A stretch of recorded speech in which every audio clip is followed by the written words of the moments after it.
Passing on to the next tip, next slide. So what's important as a photographer and as a stock photographer is to get a diversity in your portfolio in general. So, for example, if you go traveling, you can get diversity in the different places that you're going to. But in this sense, I'm talking about diversity in one battery flight. So that means that instead of flying with one battery and saying, okay, I'm going to take some photos, and then maybe next time you'll fly again, I'll maybe take some videos. It's putting into a mindset of saying, I can get a diversity of photos and videos just in one battery flight. So I'm going to give you some examples.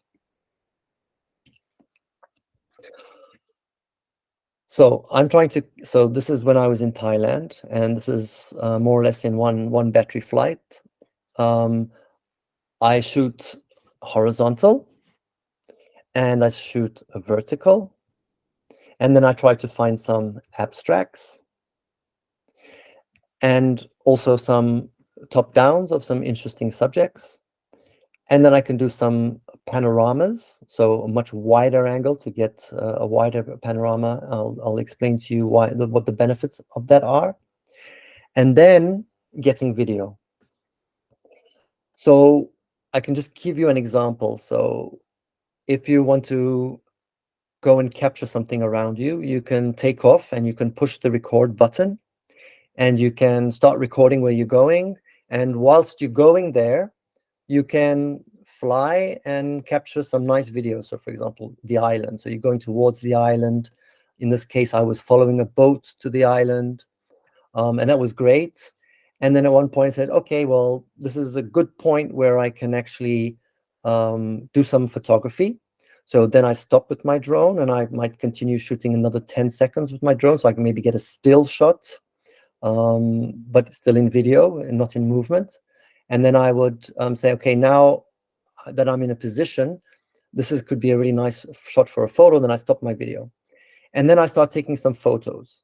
So I can take a horizontal photo, then I can switch to a vertical photo. I mean, if you don't have the gimbal that switches, you can take multiple photos and then transform into verticals afterwards.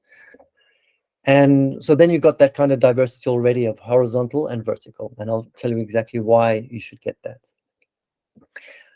Once I've got that, I'm like, okay, let me look around and let me see if there's something abstract that I can take photos of. So then I go above the island and I put my top down, and I can get some really nice abstract photos that I would not necessarily have seen whilst just flying around. So you try to find those abstract photos that you can shoot. And then you can go closer down and do some top downs and do some also some video of, let's say in this case with people, they were snorkeling, so I took some photos of them. I stopped again, and I did some videos of these people snorkeling.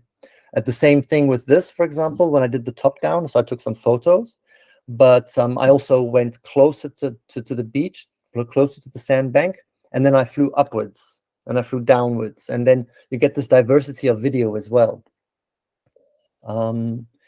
And then also when I'm in the air, I can take multiple photos. So a little bit on the left, a little bit on the right, down, up, and I take, I don't know, like 13, 14 photos, and I can create a panorama afterwards in editing. And then again, you can get some general landscape and landmark videos.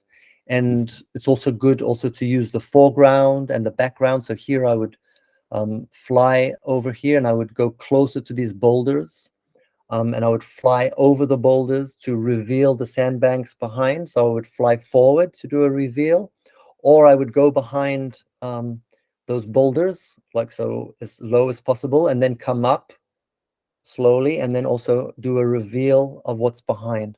So you can do all that in just one battery flight. And then you come back to the editing suite, and you've got this diversity of content. So this is maybe one of the most important things, most important tips. I'm passing on to the next slide.